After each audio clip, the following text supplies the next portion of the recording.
तो hello guys, हम एक नीट 2026 एस्पिरेंट हैं, ड्रॉपर हैं।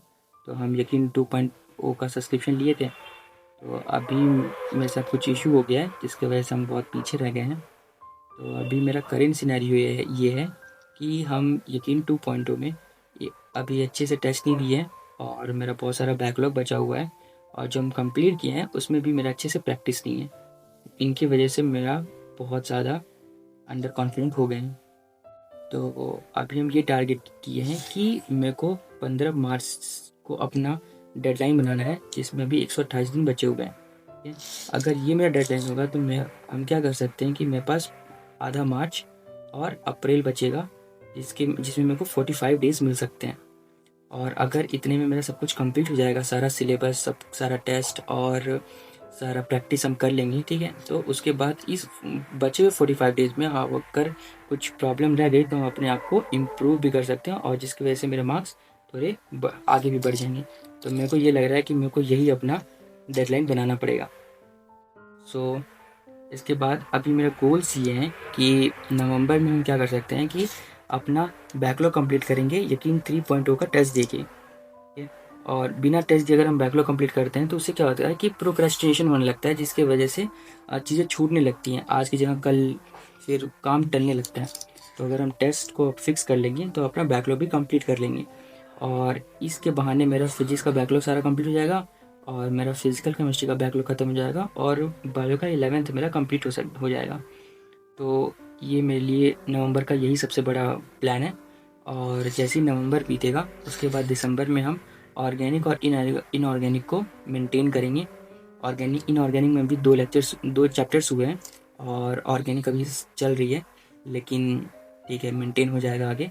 और प्लस में हम अपने मॉडर्न फिजिक्स, वेव ऑप्टिक्स और रे ऑप्टिक्स इनको कंप्लीट करेंगे दिसंबर में। इससे क्या होगा कि मेरे को आगे जाके टाइम मिल जाएगा, आगे जाके प्रेशर नहीं रहेगा कि सिलेबस करना है, और बायो का 12th कंप्लीट करना है दिसंबर में मेरे को। और ये सब के साथ ठीक है, हम यकीन 2.2 का टेस्ट अटेम्प्ट करते रहेंगे, ठीक है, जिसकी वजह से मेरा जो पुराना है उसका भी प्रैक्टिस होता रहेगा, उस पर भी टेस्ट देते रहेंगे, और साथ में ये चीज़ कर लेंगे तो मेरा दिसंबर भी अच्छे से हो जाएगा। और अगर ये 2 महीने हम इन चीज़ों को कंप्लीट कर लेते हैं तो मेरा 50% चांसेस बढ़ जाएगा सिलेक्शन होने का। तो मेरे को सबसे बढ़िया यही अभी वो दिख रहा है। और इसके ऊपर हम एक टाइम टेबल बनाए हैं कि हम नाइट में स्टडी करते हैं।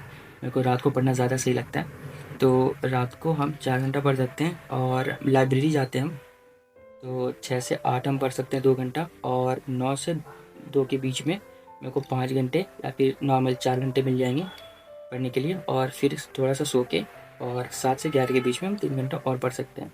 तो बेसिकली मेरे को 12 से 14 घंटे ईजिली मिल जाएंगे पढ़ने के लिए, और इससे ज़्यादा मेरे को टाइम चाहिए भी नहीं, क्योंकि you don't need more time, you just need more discipline. ठीक है, 12 घंटे में भी हो सकता है, जो 16 घंटे में नहीं होगा। तो अब इसके साथ हम आपको 2 चीज़ और दिखाते हैं। तो बेसिकली मेरा ये सब बचा हुआ है, ठीक है। जो ब्लू हाईलाइटेड है वो तो मेरे कंप्लीट हैं, लेकिन जो रेड हाईलाइटेड है वो मेरे बचे हुए हैं। तो इनके वजह से मेरा बहुत सारा बैकलॉग बचा हुआ है, तो मेरे को ये सब कंप्लीट करना है, और कंप्लीट करके इन सबको भी ब्लू करना है।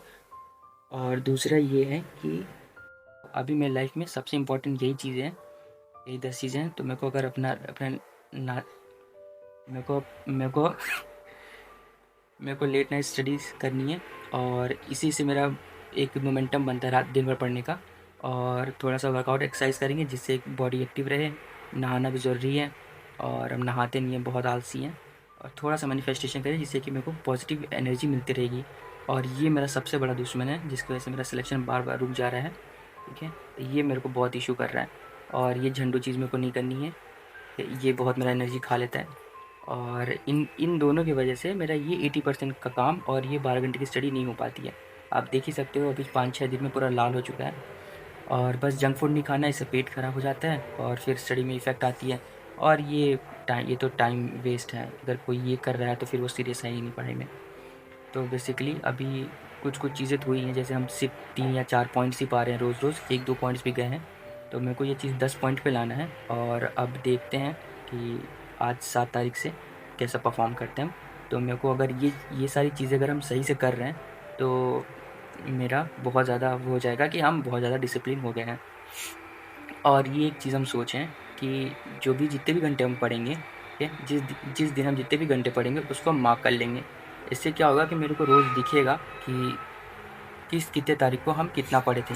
इससे एक सेल्फ डिसिप्लिन भी आता है और एक सेल्फ मिरर भी क्रिएट हो जाता है कि हम कितना पढ़ रहे हैं हर दिन। और जैसे ही कम रहता है तो ये मेरा डेडलाइन है, इससे इसको ऊपर लाएंगे और फिर इसको क्रॉस कर जाएंगे और फिर इसी को मेंटेन किए रहेंगे। और तो अगर ये हो जाता है, अगर ये मेंटेन रहता है तो ऑब्वियसली हम डिसिप्लिन हैं, कंसिस्टेंटली अपना काम कर रहे हैं। और अगर कोई बच्चा जो डिसिप्लिन है, ठीक है, कंसिस्टेंट है, ठीक है, तो फिर उसका सिलेक्शन होगा ही। प्लस अब मेरे को ये करना है कि मेरे को रोज़ टू डू लिस्ट बनानी है, ठीक है, ये मेरा डेली टारगेट रहेगा और उन डेली टारगेट्स को मेरे को कंप्लीट करना है। तो जो जो चीज़ें मेरी कंप्लीट होती जाएंगी उनको हम ग्रीन हाईलाइट करते जाएंगे, और जो चीज़ें मेरी बच जाएंगी उनको हम काला कर देंगे, उनको हम ग्रे कर देंगे, जिससे कि एक तरह से मेरा रोज़ का ये बन भी जाएगा कि हम कितना कंप्लीट कर रहे हैं, कितना कंप्लीट नहीं कर रहे हैं, क्या मेरा छूट रहा है और क्या नहीं हो रहा है। तो इससे हम अपने आप को ट्रैक कर सकते हैं और रोज़ रोज़ यही करते जाएंगे। तो जिस दिन ये पूरा ग्रीन होते जाएगा उस दिन से हम अपने आप को पाएंगे कि हम अच्छे से पढ़ाई कर रहे हैं। तो बस यही सब आपको दिखाना था। और अब से 128 डेज़ मेरे पास बचे हैं और इतने ही दिन में मेरे को अपना सब कुछ कंप्लीट करना है और यही मेरा डेडलाइन है।